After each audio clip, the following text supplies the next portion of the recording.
안녕하십니까. 독서하는 마라토너 박종필입니다. 자, 이곳은 잠실 석촌호수 통호 북서쪽 코너입니다. 자, 현재 시각은 2023년 5월 16일 화요일, 정오가 막 지났습니다. 12시 2분 정도 됐습니다. 자, 주변의 풍경을 보여드리도록 하겠습니다. 자, 제가 지금 석촌호수 동호 북서쪽 코너에서 동호를 촬영하고 있습니다. 석촌호수에는 동호와 서호 두 개의 호수가 있는데요. 동쪽에 있다 해서 동호, 서쪽에 있다 해서 서호라고 합니다.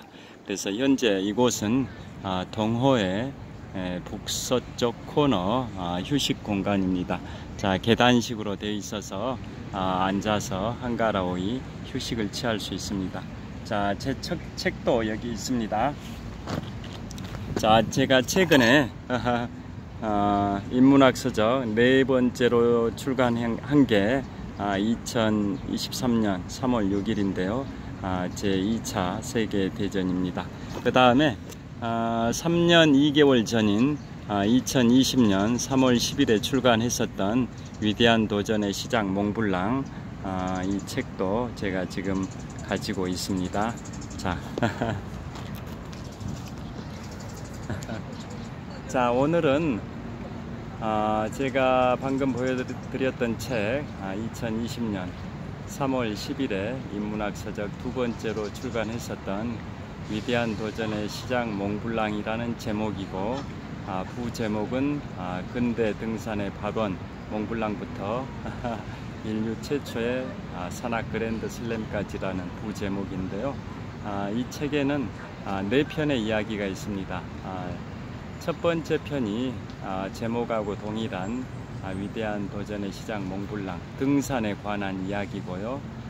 두 번째가 테쿰세의 저주입니다.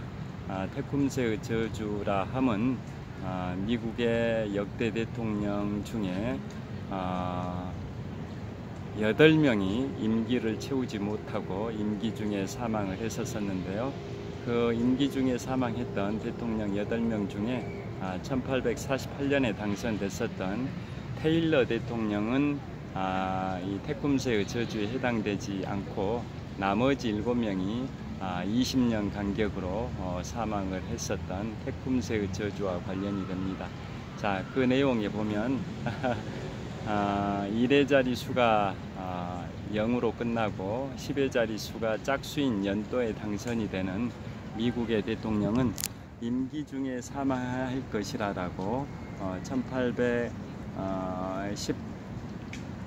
1812년에 영미전쟁 당시에 미국에 대항해서 영국과 인디언 연합군이 싸웠었는데요. 그 영미전쟁 당시에는 미국은 영국과 인디언 연합군을 상대로 전쟁을 치렀었습니다. 자, 미국이 1620년에 영국의 청교도들이 메이플라워를 타고 미국의 매사추세츠주 보스턴의 플리머스항에 입항해서 미국의 역사가 시작이 됐는데요. 그 영국인들이 미국으로 건너왔을 때 초창기에 그 혹독한 날씨, 그리고 농사짓기 어려운 그런 자연 환경, 여러 가지 이유 때문에 굉장히 고전을 했었는데요. 그 당시에 원주민인 인디언들이 미국에서 이제 생을 시작을 하는 새로운 삶을 시작하는 영국의 식민지인들한테 엄청난 지원을 했습니다. 농사를 짓는 방법, 다양한 삶을 일궈가는 방법에 관하여 지원했음에도 불구하고 나중에 미국인들은 인디언들에 대해서 박해를 가하고 일종의 배은망덕에 해당되는 그러한 사건들이 많이 발생이 되는데요. 그것 때문에 인디언들은 미국인들에 대해서 적대감을 갖고 1812년, 지금부터 200여 년 전인 1812년에 미국과 영국 간의 전쟁, 즉 미영 전쟁이 발생이 됐을 때 인디언들은 미국 편을 들지 않고 영국 편을 들었었습니다.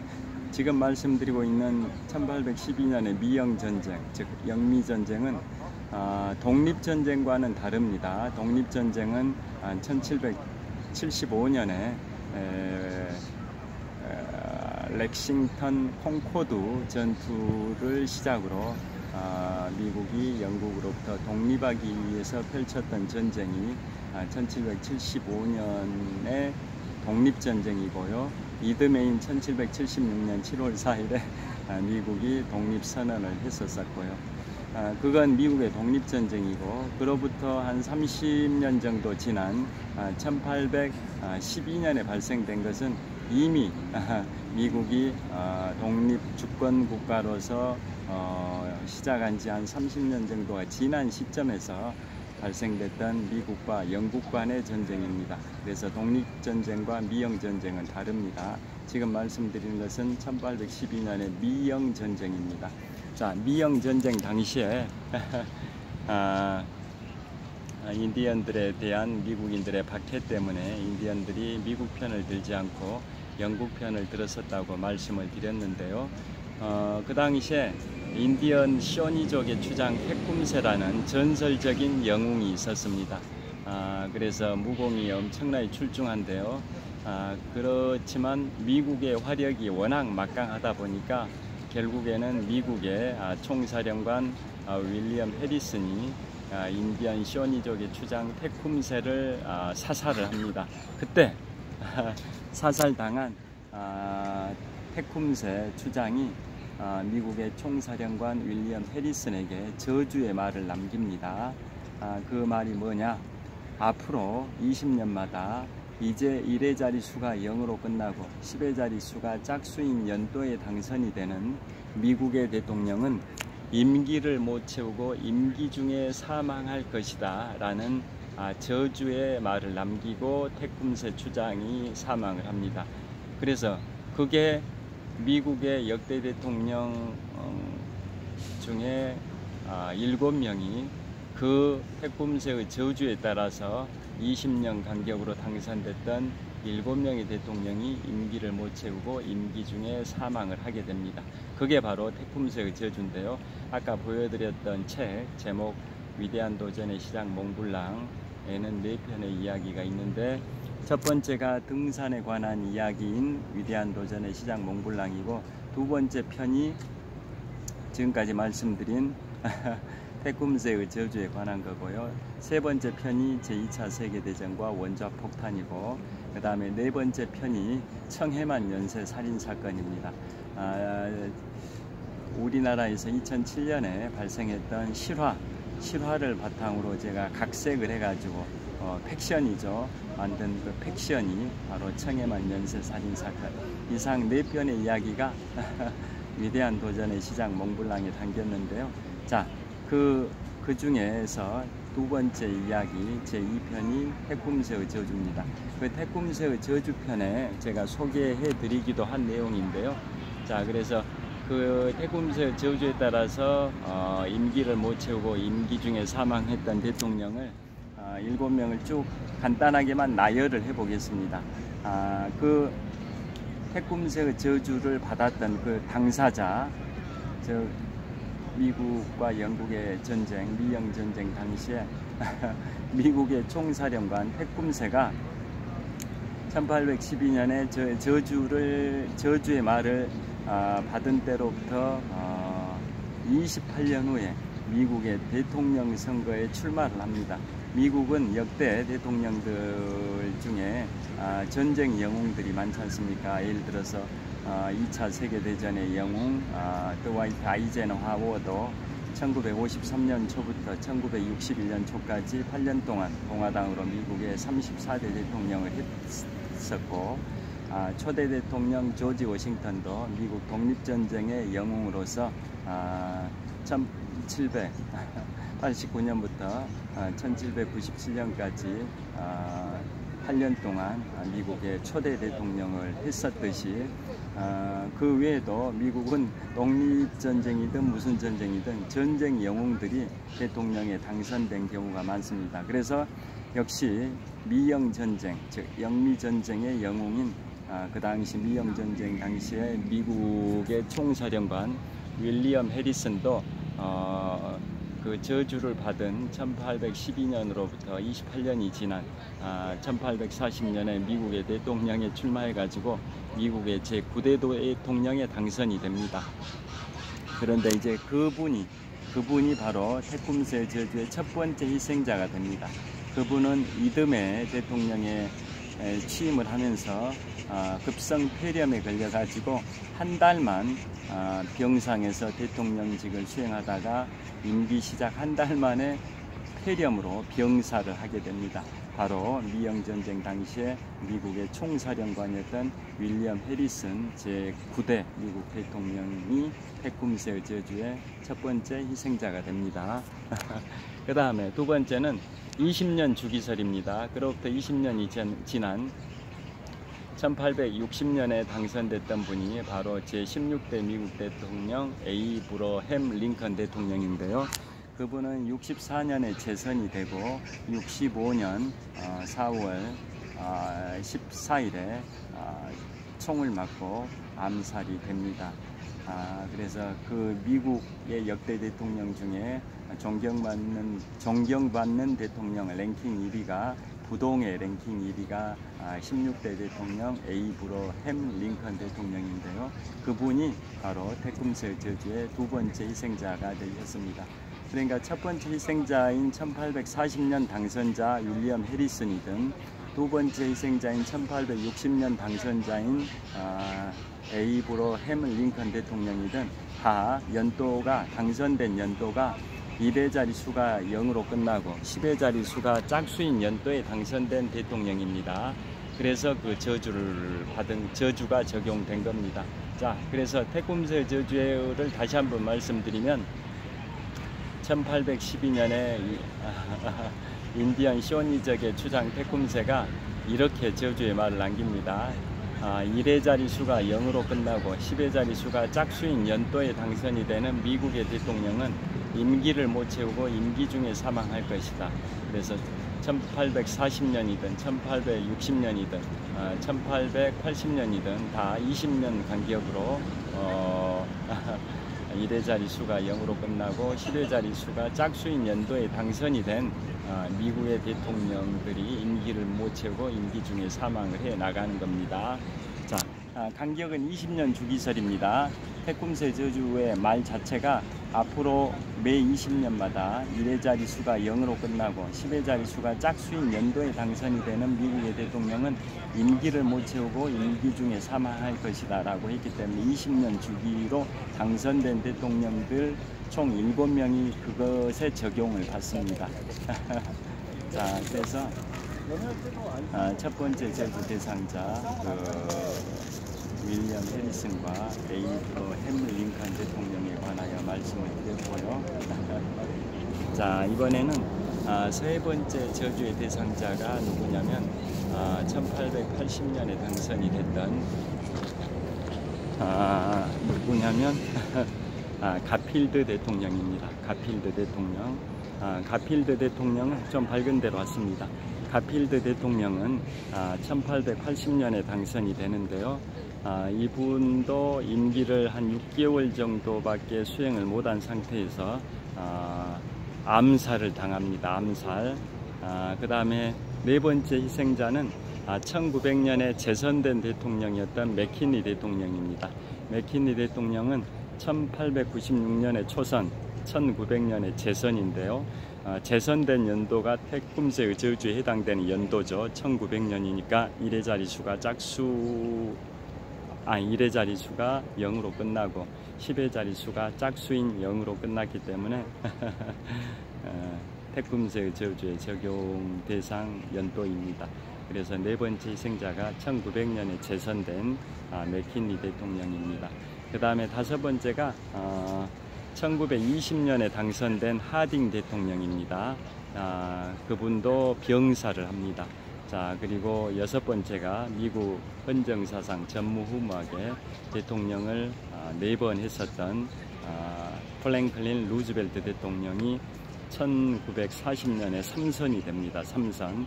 3선된 연도 1940년도 태꿈새의 저주에 해당되는 1의 자리수가 0으로 끝나고 10의 자리수가 짝수인 4에 해당되는 연도에 당선되셨기 때문에 태꿈새의 저주의 6번째 희생자고요. 그분은 프랭클린 루즈벨트 대통령은 뇌출혈로 사망을 합니다. 2차 세계대전 승리를 눈앞에 두고 1945년 4월 12일에 뇌출혈로 사망하고 그로부터 18일 후인 4월 30일에 2차 세계대전의 전범 독일의 아돌프 히틀러가 권총 자살을 하고 5월 8일에는 독일이 미국, 영국, 프랑스에 항복하고 5월 9일에는 독일이 소련에 항복을 해서 2차 세계대전의 유럽 전선이 종전이 됐었습니다. 여하튼 미국 헌정사상 전무후무하게 대통령을 4번이나 했었던 프랭클린 루즈벨트 대통령이 태꿈새 저주의 6번째 희생자고요. 7번째 희생자는 1960년에 당선된 존 F 케네디입니다. 미국의 당선된 대통령으로서 최연소 당선 대통령은 존 F 케네디 제35대 미국 대통령입니다. 그분이 1960년에 당선이 됐으니까 이제 1의 자리수가 0으로 끝나고 10의 자리 숫자가 6이라는 짝수인 연도에 당선이 돼서 그분도 역시 태꿈새의 저주에 해당되는 연도입니다. 그래서 그분이 태꿈새의 저주의 7번째 희생자인데요. 그분은 1960년 11월 9일에 당선이 되고 이듬해인 1961년 1월 19일에 취임을 하고 2년 10개월의 임기를 수행한 상태에서 1963년 11월 22일 텍사스주 댈러스에서 오스왈드의 총을 맞고 사망을 하게 됩니다. 그래서 태꿈새의 저주의 7번째 희생자인데요. 그 다음에 또 20년 주기설이죠. 20년이 지난 1980년에 당선된 로널드 레이건 대통령은 태꿈새의 저주가 풀린 첫 번째 대통령으로 남아 있습니다. 그분은 총을 맞긴 했었지만 긴급 후송이 돼가지고 수술을 받으셔서 살아났습니다. 그래서 그에 관해서는 또 이런 설도 있습니다. 미국의 역대 대통령 중에 로널드 레이건 대통령이 인디언들한테 가장 우호적 정책을 펼쳤기 때문에 인디언인 시오니적의 주장 태꿈새가 했던 그 저주가 풀린 거 아니냐 뭐 이런 설이 있습니다. 그리고 그로부터 20년이 지난 새천년 2000년에 당선된 대통령이 아들 부시 대통령인데요. 아들 부시 대통령은 총 자체를 맞지를 않았었습니다. 그래서 태꿈새의 저주가 풀린 2번째 대통령으로 남아있는데요. 그로부터 20년이 지난 2020년에 당선된 대통령이 지금 현재의 미국 대통령, 제46대 미국 대통령 조 바이든 대통령이신데요. 그분도 태꿈새 저주에 해당되는 연도에 당선이 되셨죠. 2020년에 당선이 되셨으니까.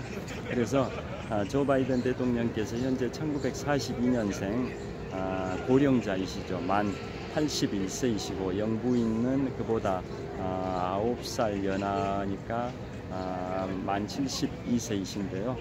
조 바이든 대통령께서 최근에 재선 도전을 선언을 하셨었는데 그래서 나이가 고령이시다 보니까 임기를 건강하게 채우시면 좋을 텐데 혹여라도 만에 하나라도 임기를 못 채우시고 건강상으로 이제 돌아가신다거나 또는 불의의 사고로 암살이 되신다거나 그럴 가능성은 완전히 배제할 수는 없지 않습니까? 그래서 태꿈새의 저주가 부활이 될지 아니면은 태꿈새의 저주가 풀린 세 번째 케이스가 될지 태꿈새의 저주가 풀린 첫 번째 케이스가 로널드 레이건이고 그 다음에 아들 부시 대통령이고 그 다음에 조 바이든 대통령이 세 번째가 되실지 아니면 태꿈새의 저주가 부활이 될지는 좀 더 지켜봐야 할 것 같습니다. 여하튼 조 바이든 대통령께서 건강하게 임기를 다 채우시고 퇴임 후에도 오래오래 만수무강 무병장수하시기를 빕니다. 자, 그래서 이상 말씀드렸던 태꿈새의 저주 중에서도 일곱 번째 희생자가 바로 1960년에 당선된 존 F 케네디 대통령이신데요. 자, 오늘은 존 F 케네디 대통령에 관하여 말씀드리려고 합니다. 존 F 케네디 대통령, 미국의 역대 대통령 중에 최연소로 당선된 대통령입니다. 당선된 대통령으로 최연소가 바로 제35대 미국 대통령 존 F 케네디 대통령인데요. 그분이 1917년생이시니까 1960년에 당선되셨으니까 만 43세에 당선이 되셨습니다. 그런데 당선이 아니라 대통령의 권리에 따라서 대통령이 암살되거나 병사해가지고 대통령이 유고 시에 부통령이 대통령직을 승계하지 않습니까? 그래서 대통령직을 부통령이 승계해가지고 승계 대통령으로 최연소는 누구냐면 1901년에 맥킨리 대통령이 암살이 됨에 따라 부통령이었던 시어도 루즈벨트 부통령이 대통령직을 승계를 했었습니다. 그때 나이가 만 42세입니다. 그러니까 당선된 대통령 최연소는 1960년 만 43세 당선되신 제35대 미국 대통령 존 F 케네디고요. 그에 반해서 대통령 유고에 따라 부통령이 대통령직을 승계해서 승계 대통령으로 최연소 대통령직 승계자는 1901년 맥키니 대통령이 암살됨에 따라 부통령 자리에 있었던 시어도 루즈벨트 부통령이 대통령직을 승계해가지고 만 42세에 승계를 한 겁니다. 그러니까 승계 대통령으로서 최연소는 만 42세 대통령직을 승계한 제26대 미국 대통령, 시어도 루즈벨트고요. 그분은 나중에 미국 헌정사상 전무후무하게 대통령직을 4번 했었던 프랭클린 루즈벨트 대통령과 12촌지간 같은 가문에서 대통령 두 분이 배출되신 겁니다. 그런데 재밌는 것은 제26대 대통령 시어도 루즈벨트는 공화당으로 당선이 됐고, 반면에 제32대 미국 대통령 프랭클린 루즈벨트 대통령은 민주당으로 대통령에 당선이 되신 겁니다. 같은 루즈벨트 가문인데 시어도 루즈벨트는 공화당으로, 프랭클린 루즈벨트는 민주당으로 대통령이 되신 겁니다. 여하튼 이상이 이제 태꿈새의 저주와 관련된 건데요. 그 중에 오늘은 태꿈새의 저주의 마지막 희생자였던 존 F 케네디 대통령에 관하여 말씀드리겠습니다. 주변의 풍경 보여드리겠습니다. 자, 주변의 풍경 석촌호수 동호회 북서쪽 코너에서 촬영하고 있는데요. 동호를 비추고 있습니다. 주변에 롯데월드 타워 보여드리겠습니다. 자, 롯데월드 타워입니다. 123층 555m 높이 기준 세계 5위 규모의 롯데월드 타워가 제가 서 있는 동호회 북서쪽 코너 바로 전방 북쪽으로 한 50m 지점에 있습니다. 자, 이곳은 석촌호수 동호 북서쪽 코너인데요. 바로 북쪽으로 한 50m 지점에 롯데월드 타워가 있습니다. 123층 555m 높이 기준 세계 5위 규모 OECD 국가에서 가장 높은 빌딩 롯데월드 타워를 촬영을 하고 있습니다. 그리고 주변에 직장인들이 식사를 하고, 현재 시각을 보니까 12시 25분입니다. 점심 식사를 드시고 이곳 잠실 석촌호수에 나와서 한가로이 산책하는 분들이 꽤 많습니다. 어제는 낮 최고 기온이 27도였는데요. 오늘은 낮 최고 기온이 30도로 예보됐습니다. 그야말로 초여름 날씨라기보다는 한여름 날씨가 될 것 같습니다. 그래서 오늘 푹푹 찌는 그런 날씨가 될 것 같은데요. 자, 그리고 이 석촌호수는 한강공원과 좀 차이점이 있습니다. 한강공원은 탁 트인 한강을 바라보면서 한강 강바람을 쐬면서 자전거를 타거나 산책할 수 있는 그런 장점이 있는 반면에 녹지, 나무가 별로 없습니다. 그래서 오늘 같은 땡볕, 불볕 더위에는 햇볕을 차단할 수 없어 가지고 굉장히 어려움이 있는데요. 그에 반해서 이곳 잠실 석촌호수는 지금 보시다시피 지금 이 앞에 조깅로, 전방 15m 지점 조깅로는 햇볕을 받고 있습니다만은 동호, 서호 합해 가지고 총 2563m의 조깅로 구간에 약 90%는 햇볕이 차단이 됩니다. 자, 저쪽 방향 보여드리겠습니다. 왜냐하면 가로수가 터널을 이루고 있습니다. 가로수가 터널을 이루고 있어 가지고 동호, 서호 합해서 총 2563m 구간의 90% 정도는 가로수 터널이 조깅로를 감싸고 있어서 햇볕을 대부분 차단합니다. 지금처럼 코너 이런데 몇 군데만 가로수 터널이 없어가지고 햇볕을 그대로 받는데요. 전체적으로는 한 90% 정도는 가로수 터널이 햇볕을 차단을 해줍니다. 그리고 석촌호수는 보통 4월 초에 여의도 윤중로와 함께 서울의 2대 벚꽃 축제 명소입니다. 그래서 이 가로수 자체가 벚꽃나무입니다. 벚꽃나무.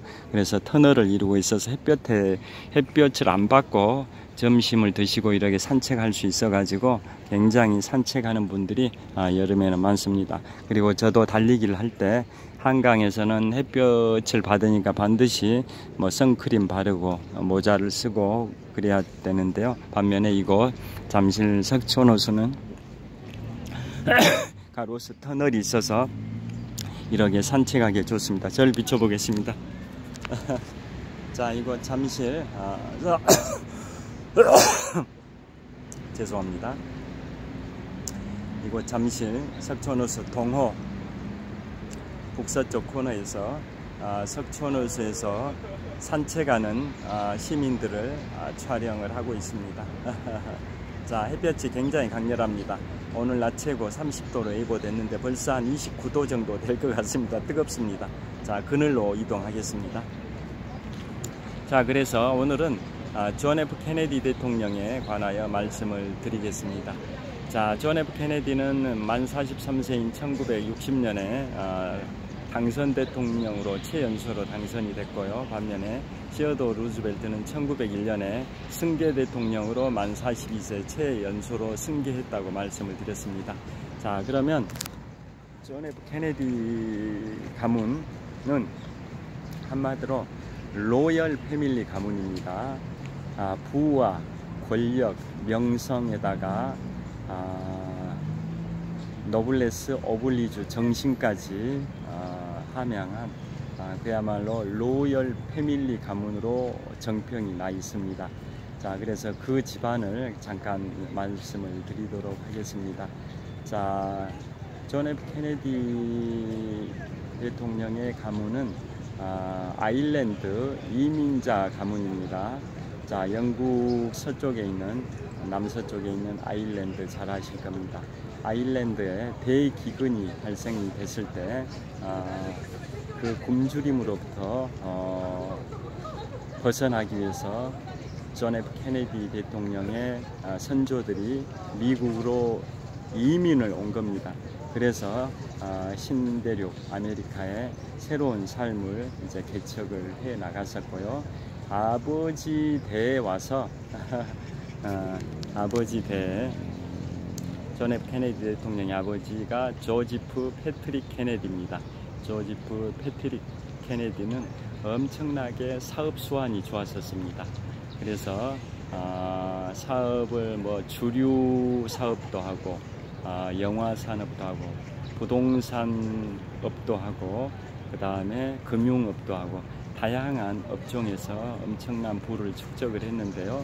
또 부를 많이 축적하는 과정에서 부정한 방법을 했다라는 의혹도 있긴 합니다. 정확한 그러한 근거는 없는데 그러한 소문도 무성했었습니다.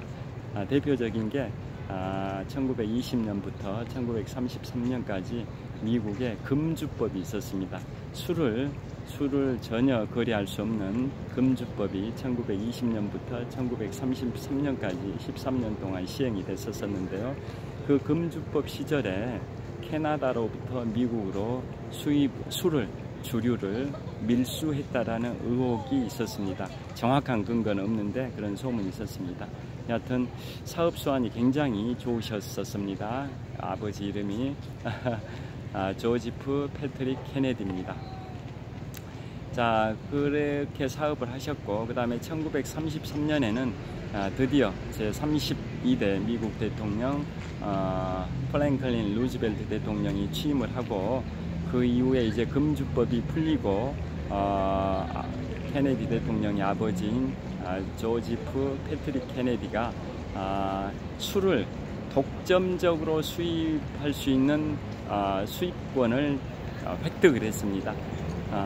술을 외국에서 미국으로 술을 수입을 할 때 그 수입 독점권, 술에 관한 주류 수입 독점권을 케네디 대통령 아버지가 획득을 해가지고 엄청나게 그 아버지 케네디가 운영했던 주류 수입회사는 부를 일궜습니다. 엄청나게 성장을 했고, 그 과정에서 아버지 조지프 패트릭 케네디가 그 술회사, 주류회사의 주식을 매각을 하게 됐고, 그 과정에서 엄청난 이익을 취득을 했고, 그걸로 또 오피스 빌딩들을 엄청나게 매입을 해가지고 부동산, 임대업 등으로 또 많은 돈을 축적을 했습니다. 그리고 뭐 영화 산업이나 또 금융업종에도 관여를 하게 됐습니다. 그래서 케네디 대통령의 아버지인 조지프 패트릭 케네디는 금융업, 부동산업, 영화산업, 주류업 이러한 업종으로 해가지고 엄청나게 부를 축적하면서 현직 대통령이었던 제32대 미국 대통령 프랭클린 루즈벨트 대통령을 정치적으로 많은 후원을 했었고요. 루즈벨트 대통령 당시에 주영 미국 대사까지 지냈습니다. 케네디 대통령 아버지가 루즈벨트 대통령 당시에 주영 미국 대사까지 역임할 정도로 부와 권력을 거머쥐었던 분이 바로 케네디 대통령 아버지 조지프 패트릭 케네디였습니다. 그러면서 케네디 대통령 아버지는 자식들을 어떻게 해서라도 미국 주류 사회에서 최고의 엘리트로 키워야 되겠다, 더 나아가서 미국의 대통령을 만들어야 되겠다라고 작심을 했었습니다. 그래서 어렸을 때부터 주류 사회의 일원으로서 활동하는 다양한 그러한 능력들을 함양을 시켜줬었습니다. 자, 그래서 아버지 같은 경우에는 뭐 부와 권력을 가지고 있는 지위에 있다 보니까 주류 사회의 다양한 그 엘리트들과 교류가 많았었겠죠, 사교계에서. 그래서 그러한 사교 활동의 그런 내용들, 또 정치인들 만났을 때 어떠한 얘기를 했다, 이런 것들을 자녀들한테 밥상머리에서, 식탁에서 식사를 같이 하면서 밥상머리에서 그러한 얘기들을 많이 해주면서 성장하는 자녀들한테 미국 주류사회의 이론에 편입되기 위해서는 어떻게 해야 된다, 처신에 관해서, 또 어떤 능력을 길러야 되냐, 뭐 이런 거에 관해서 집중적으로 교육을 했었고, 그 다음에 어머니, 케네디 대통령의 어머니는 뉴욕타임즈 등 주요 신문들이나 잡지에서 토론 주제가 될 만한 그런 것들을 골라가지고 자녀들한테 미리 읽게 한 다음에 그것을 식사할 때 식탁 앞에 둘러앉아서 자녀들 간에 토론을 할 수 있는 그러한 교육의 장을 열어준 분이 케네디 대통령의 어머니이십니다. 그래서 뭐 그 토론을 하는 과정에서 상대방의 의견을 경청하고 자기의 의견을 펼치고 뭐 이런 것들이 민주주의의 그 가장 근본이 되는 그러한 토론 문화지 않습니까? 내 생각만 옳고 남의 생각은 틀리다가 아니라 상대방의 의견을 충분히 경청하고 자신의 의견을 펼치는 그러한 민주적인 시민사회의 그러한 룰들을 밥상머리에서 교육을 시킨 분이 케네디 대통령의 어머니이십니다. 자, 그런 과정을 통해서 자녀들이 성장을 했는데요. 그래서 케네디 대통령의 그 형제 자매가 사남 5녀입니다. 사남 5녀. 4남 5녀니까 아들이 4명, 딸이 5명입니다. 총 9남매였던 거죠. 9남매. 그래서 그 9남매의 그 간단한 그 행적을 간단하게 말씀을 드리겠습니다. 케네디 대통령의 형제 자매들이 총 9남매, 즉 4남 5녀였는데요. 그 4남 5녀의 그러한 행적에 관해서 간단히 제가 말씀을 드리도록 하겠습니다. 자, 첫 번째가 1915년생인 존 F 케네디의 형입니다. 형이 누구냐면 바로 조지프 패트릭 케네디 2세입니다. 케네디 대통령 아버지가 1세고 첫째 아들이 2세입니다. 2세. 케네디 대통령은 그 4남 5녀, 그 9남매 중에 2번째로 태어났습니다. 2번째로 차남이죠. 차남. 딸, 아들 통틀어 가지고 케네디 대통령이 2번째로 태어났습니다. 그래서 첫 번째로 태어난 그 사람이 누구냐면 아버지 이름을 따가지고 조지프 패트릭 케네디 2세입니다. 2세. 그분은 이제 존 F 케네디의 형인데요. 그분은 1915년생인데 1943년에 28살의 나이로 제2차 세계대전 유럽전선에 폭격기 조종사로 참전을 합니다. 그래서 의무 복무를 다 마쳤음에도 불구하고 복무기간을 연장을 합니다.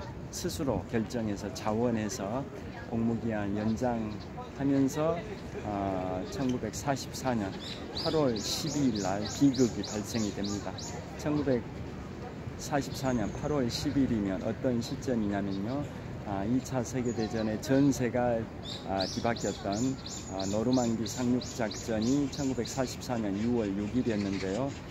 그 노르망디 상륙작전을 통해서 그동안은 2차 세계대전에 독일 등 추축국이 주도권을 가지고 있었던 반면에 노르망디 상륙작전에서 연합국이 유럽 대륙의 상륙에 성공함으로써 그때부터는 연합국이 주도권을 갖는 걸로 전세가 뒤바뀐 게 바로 1944년 6월 6일에 노르망디 상륙작전인데요. 그 노르망디 상륙작전으로부터 약 2달 정도 지난 시점이고, 그 다음에 프랑스 파리가 4년 3개월 동안 독일의 점령하에 있다가 수복된 게 1944년 8월 25일인데요. 그 파리가 4년 3개월 만에 수복이 되는 그 시점을 기준으로는 13일 전입니다. 13일 전. 다시 말씀드리면 큰아들이었던 조지프 패트릭 케네디 2세가 1944년 8월 12일 날 2차 세계대전의 도보해협 상공에서 폭사를 합니다. 전사를 합니다. 그 전사한 시점 1944년 8월 12일은 다시 말씀드리면 노르망디 상륙작전 때로부터 2달 정도 지난 시점이자 프랑스 파리가 4년 3개월 만에 독일의 점령을 끝내고 파리가 연합군 그리고 자유프랑스군에 의해서 수복된 시점 13일 전입니다. 수복된 시점의 13일 전인 1944년 8월 12일에 큰아들 조지프 패트릭 케네디 2세가 도보해협 상공에서 사망을 합니다. 전사. 그러니까 의무복무 마치고 바로 복귀를 했으면 그러한 죽음을 당하지 않았었을 텐데요. 노블레스 오블리주 정신을 발휘하는 그러한 것으로도 돋보이는 사례이기도 한데요. 복무기간을 연장해가지고 자원해서 연장해서 1944년 8월 12일에 도보해협 상공에서 폭사를 합니다. 왜 폭사를 하냐면 그 2차 세계대전 유럽전선에서 아프로디테 미션이라는 게 있었습니다. 그러니까 노르망디 상륙작전에는 성공을 했지만 아직 프랑스 파리가 수복되기 13일 전인 8월 12일인데요. 그래서 여전히 프랑스의 대부분 지역은 독일이 점령을 하고 있었고, 그래서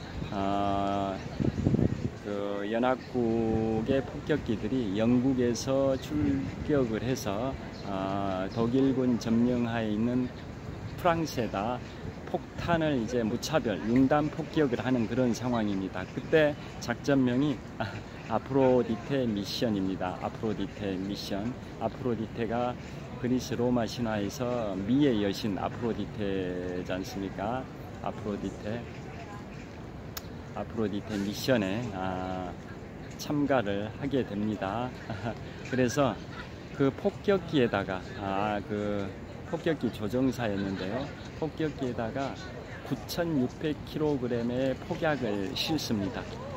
9,600kg면 1,000kg에 1톤이니까 10,000kg 가까우니까 약 10톤 정도, 약 10톤 정도의 폭약을 폭격기에다 실은 상태에서 영국에서 출격을 하고 프랑스 상공에 독일군 요새에 폭탄을 투하하는 게 아프로디테 미션인데요. 그런데 그 폭약을 이제 터뜨리기 전에 타이머가 설정이 돼가지고 일정 시간이 되면 폭약이 폭발하게 타이머 설정을 하는 건데요. 그 정해진 시간이 되기 몇 분 전에 바로 낙하산을 타고 탈출을 해야 됩니다. 탈출. 예정 시간보다 몇 분 먼저 탈출을 해야 예정된 시간에 폭약이 폭발했을 때 같이 조종사와 같이 죽지 않고 살아날 수가 있지 않습니까? 그래서 타이머에 설정된 그 폭발 시간보다 몇 분 전에 낙하산을 타고 탈출을 하는 게 아프로디테 미션의 핵심인데요. 안타깝게도 정말 너무나도 끔찍하게도 폭약이 예정된 시간보다 먼저 터져버렸습니다. 폭격기에 실은 10톤가량 9,600kg의 폭약이 예정된 타이머 시간의 오작동으로 예정된 시간보다 몇 분 먼저 폭발을 해버렸습니다. 그래서 낙하산을 통해서 탈출하기 전 시점이다 보니까 첫째 아들 조지프 패트릭 케네디 2세는 도보 해협 상공에서 산화를 해버렸습니다. 시신도 못 찾았습니다. 그래서 아버지가 엄청나게 충격을 받았죠. 뭐 다른 형제 자매 엄마도 당연히 충격을 받았겠지만은 특히 아버지 조지프 패트릭 케네디 1세는 아들 조지프 패트릭 케네디 2세한테 대통령이 되라는 그러한 교육을 어렸을 때부터 해왔고, 또 전쟁에 참전하는 게 대통령이 되기 위한 필수 조건이다라는 신념을 가지고 있었기 때문에 참전을 한 거죠. 그런데 연장 근무를 안 할 수도 있었는데 자원에서 연장 근무를 하는 노블레스 오블리주 무슨 뜻인지 다 아시지 않습니까? 가진 자들이 헌신과 희생을 한다라는 의미, 노블레스 오블리주, 그 정신을 염두에 두고 복무기간을 연장하는 바람에 그러게 1944년 8월 12일에 도보 해협 상공에서 첫째 아들이 전사를 하는 참상을 겪게 되는 겁니다. 그리고 어렸을 때부터 아버지는 자녀들 중에서 첫째 아들인 조지프 패트릭 케네디와 그 다음에 7번째 태어난 로버트 케네디한테 더 많이 기대를 했었답니다. 왜냐하면 둘째로 태어난 존 피츠제럴드 케네디, 즉 존 F 케네디는 굉장히 몸도 허약하고 여러 면에서 다른 형제들보다 약골이었었습니다. 그래서 존 F 케네디한테는 큰